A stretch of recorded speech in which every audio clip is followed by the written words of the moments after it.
Pour la création d'un nouveau inventaire, on peut aller au volet inventaire, nouvel inventaire. On va trouver un assistant d'aide à la création d'inventaire. Suivant cet assistant, on va introduire la date du début d'inventaire et la description de cet inventaire.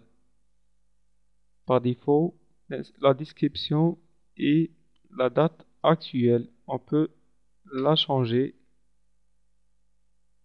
Exemple, inventaire du Ramadan.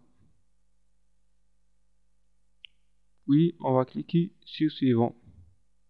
Ici, on a les étapes à suivre après la création de notre nouveau inventaire. En cliquant sur terminer, nous trouvons notre inventaire prêt à traiter. Alors, on a tous les articles avec les quantités en stock avec le prix unitaire d'achat. Ces articles sont regroupés en famille, bien sûr.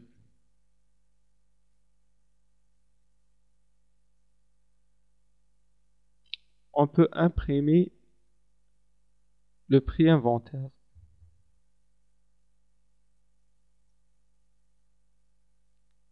Cette prix inventaire est indispensable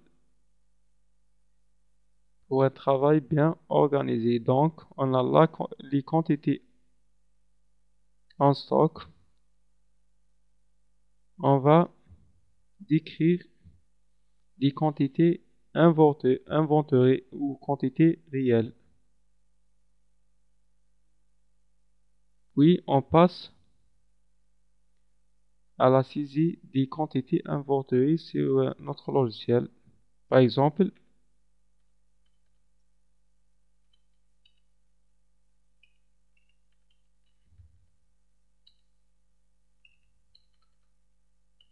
et ainsi de suite. Comme vous le voyez, chaque quantité saisie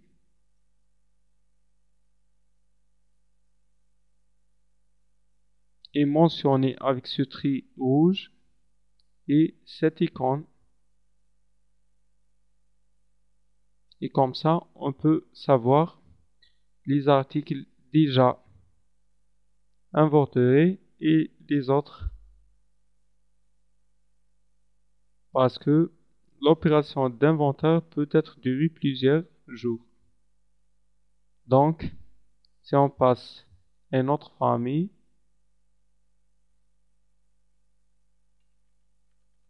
par exemple, on laisse ça, on peut ajouter celui-là. On peut revenir pour terminer notre opération ici, puis revenir ici